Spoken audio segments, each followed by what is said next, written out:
బొగ్గు గనుల శాఖ మంత్రిగా బాధ్యతలు తీసుకున్నారు, సంతోషం. కిషన్ రెడ్డి గారిని కూడా నేను సింగరేణి ప్రాంతం నుంచి ప్రాతినిధ్యం వహిస్తున్నటువంటి వ్యక్తిగా, అక్కడి నుంచి గతంలో ఎంపీగా ఎమ్మెల్యేగా ఉన్నాను, ఆ ప్రాంతం నుంచి నాయకులు ఉన్నాను కాబట్టి కిషన్ రెడ్డి గారిని కూడా కోరుతా ఉన్నా.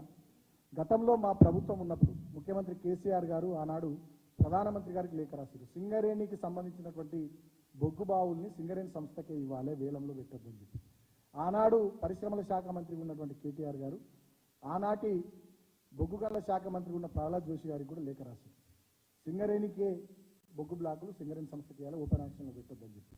మరి ఇవాళ మీరే బొగ్గు గనుల శాఖ మంత్రి అయ్యారు, దయచేసి మీకు విజ్ఞప్తి చేస్తూ ఉన్నాం, మీరు తెలంగాణ బిడ్డ, సింగరేణి ప్రాంతంలోని బొగ్గు బావులన్నింటినీ కూడా వేలానికి పెట్టకుండా సింగరేణి సంస్థకే ఇవ్వాలి, ఆ దిశగా మీరు చొరవ తీసుకోవాలి, ఖచ్చితంగా ఇప్పించే బాధ్యతను కూడా మీరు తీసుకోవాలి అని చెప్పి సందర్భంగా నేను కిషన్ రెడ్డిని కూడా కోరుతా ఉన్నాను. అదేవిధంగా తెలంగాణ రాష్ట్రం ఏర్పడిన తర్వాత 2014లో మొట్టమొదటి అసెంబ్లీ సమావేశాల్లోనే ఆనాడు మా ప్రభుత్వం ఏకగ్రీవ తీర్మానం చేసింది, సింగరేణి కార్మికులకు ఆదాయపు పన్ను నుంచి మినహాయింపు ఇవ్వాలని.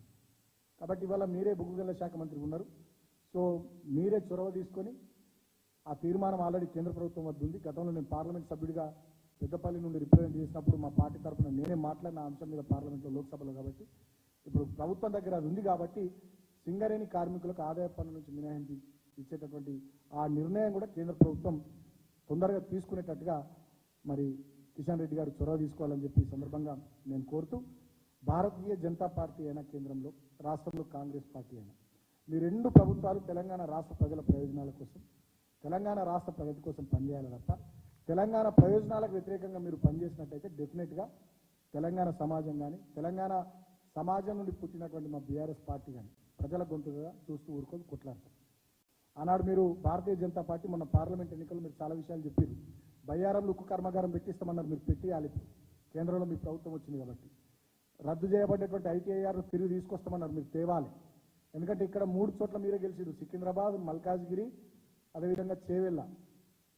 ITIR information technology investment region గతంలో యూపీఏ ప్రభుత్వం ఇచ్చిన దాన్ని మీరు ఏదైతే రద్దు చేసారో దాన్ని తిరిగి మళ్ళీ మీరు తీసుకురావాలి. కాజీపేటలో రైల్వే కోచ్ ఫ్యాక్టరీ పెట్టాలి. అదేవిధంగా ప్రతి జిల్లాకు నవోదయ విద్యాలయ, కేంద్రీయ విద్యాలయాలు ఇప్పియాలి. మీరు విభజన చట్టంలో ఆనాడు ఏవైతే తెలంగాణకు రావాల్సిన న్యాయంగా హక్కుగా ఉండేనో వాటన్నిటిని నెరవేర్చేటట్టుగా ఇక్కడ నుంచి మీరు 8 మంది ఎంపీలు గెలిచారు భారతీయ జనతా పార్టీ నుంచి, దాంట్లో 2 కేంద్ర మంత్రులు అయినారు. మీరు ఇమీడియట్గా వాటి మీద దృష్టి పెట్టాల్సిందిగా నేను కోరుతా ఉన్నా. కాంగ్రెస్ పార్టీ నుంచి కూడా 8 మంది ఎంపీలు గెలిచారు. మరి ఈ జూన్ 24 నుంచి పార్లమెంట్ సమావేశాలు ప్రారంభం కాబోతున్నాయి అంటున్నారు. మీరు కూడా కేంద్ర ప్రభుత్వం మీద ఒత్తిడి తీసుకురావాలి.